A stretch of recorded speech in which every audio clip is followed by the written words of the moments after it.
Good morning, ladies and gentlemen. It's a pleasure to be with you, and it's also been a pleasure to have returned again to this country for a visit. This is my third visit to this country. The first one being in 2001 as a private citizen, and then the second one being in 2009 when I led the first congressional delegation into this country in 10 years, and then we've just concluded a very thorough, I think, a couple of days of discussions. I have been able to meet with government leaders, including the president, the leader of the upper house, the leader of the lower house, several ministers.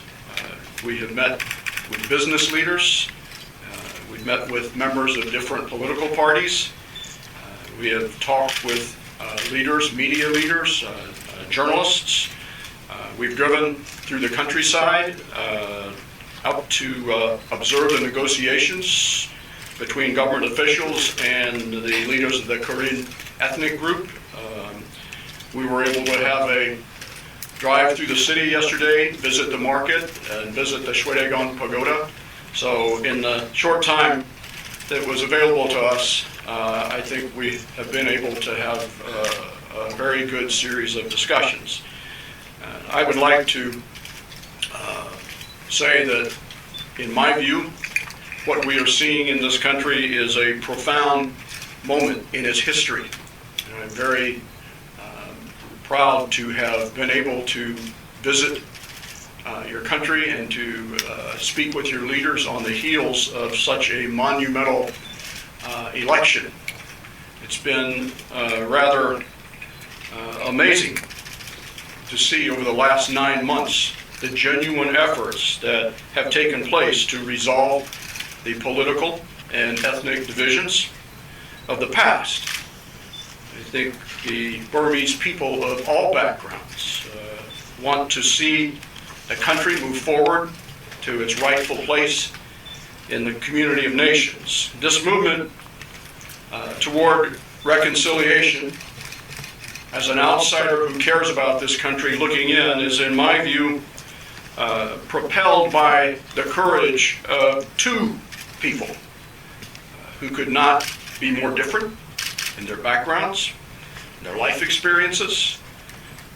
Aung San Suu Kyi, and also President Thein Sein, who started from very different points in their lives, had different life journeys, but joined together in their resolve to set aside their differences for the good of this society.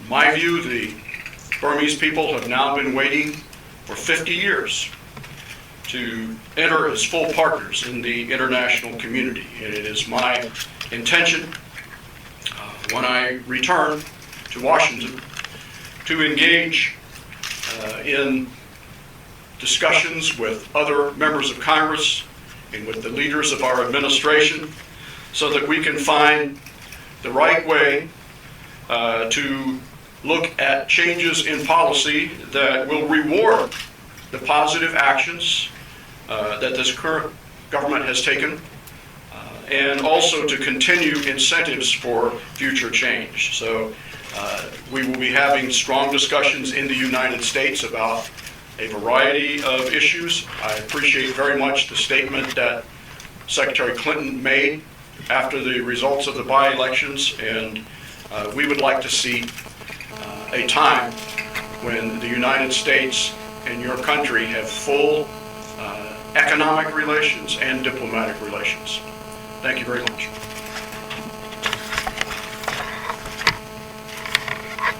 I will be happy to take a couple of questions before we leave. Samir? Again, Mr. Senator, what is your understanding of the issues that are still blocking Washington from removing the sanctions against Myanmar? The question is about the issues that are blocking the removal of sanctions. I personally believe that we should proceed at as quick a pace as possible, as long as we can also continue to have positive signs, such as those that we've seen over the past 9 months.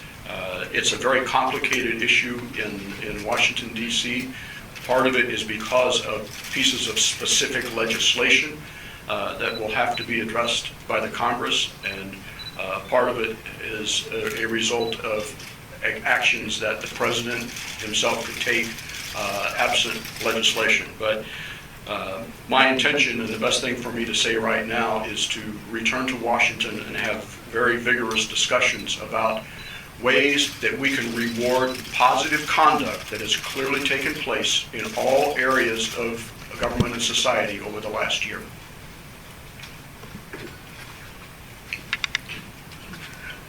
I'm Desiree from the Venus News. According to the Myanmar Constitution, the rule of the army is not under civilian administration, and Commander-in-Chief is very powerful. So what is your comment about that? I believe that in all countries in this region, and I have spent a great part of my life in East and Southeast Asia, we accept the necessity for the evolution of governmental systems and the evolution of economic systems. And the changes that have taken place in the last year, I think, are very strong positive signals that this society, its governmental systems, its economy is now positioned to grow in a profoundly different way. If you go back to what the governmental structure in your country was in 2009 when I visited, and compare to where it is right now, I think we can accept that there have been many positive changes in the way that the media is allowed to ask questions, such as the question that you just asked. And one of the key considerations that I think we all should think about is that the situation of Aung San Suu Kyi, which was the driving force behind a lot of the sanctions, has now changed to the point that she actually is becoming a contributing member of the government itself. So I am hopeful that we will continue to see an evolution in the democratic systems in this country, as well as the relationships with the United States. Hello, Mr. Senator, I'm Kuku. Yes. I have one question. After your retirement from the Senate, I would like to know what will be your role, what is your role related to the Myanmar affairs? How will you serve for the Myanmar affairs? Thank you very much. Thank you very much. I would begin by saying that my interaction with the countries and the cultures of East and Southeast Asia has taken place over my entire adult lifetime. I have spent a little more than half of my professional life outside of public service, but I have a great deal of interest and affection for this part of the world. I believe that Southeast Asia is a vital area for the future of the United States, and I believe that the United States is an essential ingredient to the stability, the larger stability of this region. So my interest in your country and other countries in Southeast Asia will remain very strong, and I intend to remain active after I leave the Senate. Hi, I'm Suok from Democratic Voice of Burma, DVB. My question is regarding to the sanction. So previous government says that the sanction is directly affecting to the Burmese people, that the critics say no.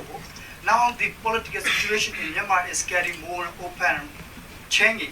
So the sanction is very obviously going to be lifted very soon.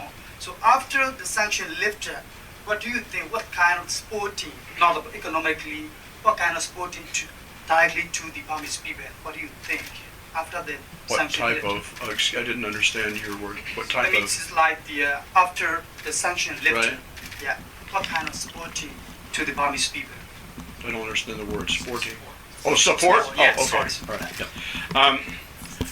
First, let me say that the issue of sanctions in this country is very complicated. It's much more complicated than the sanctions issues in other countries. For instance, I was very involved 20 years ago in the process that eventually ended the sanctions against Vietnam following the Vietnam War, which began in 1994.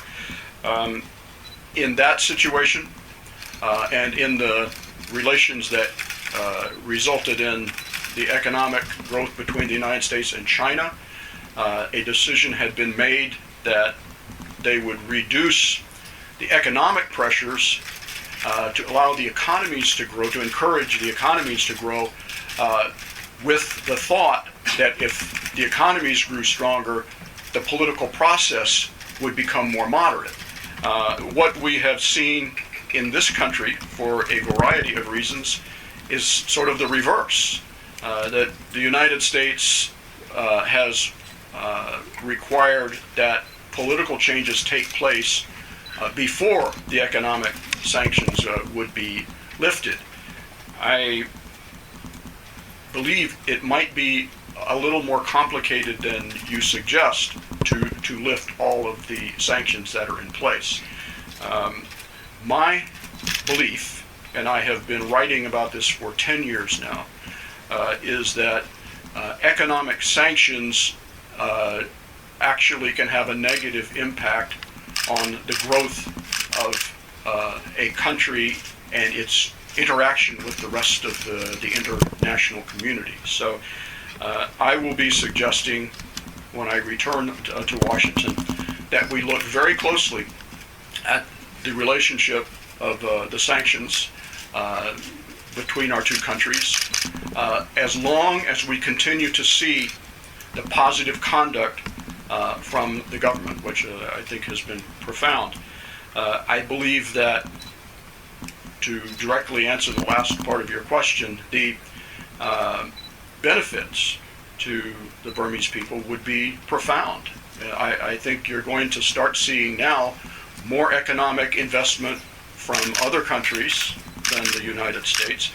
I believe the United States should participate in as much as we can in the growth of this country. This country has an enormous future. I've been saying that for years.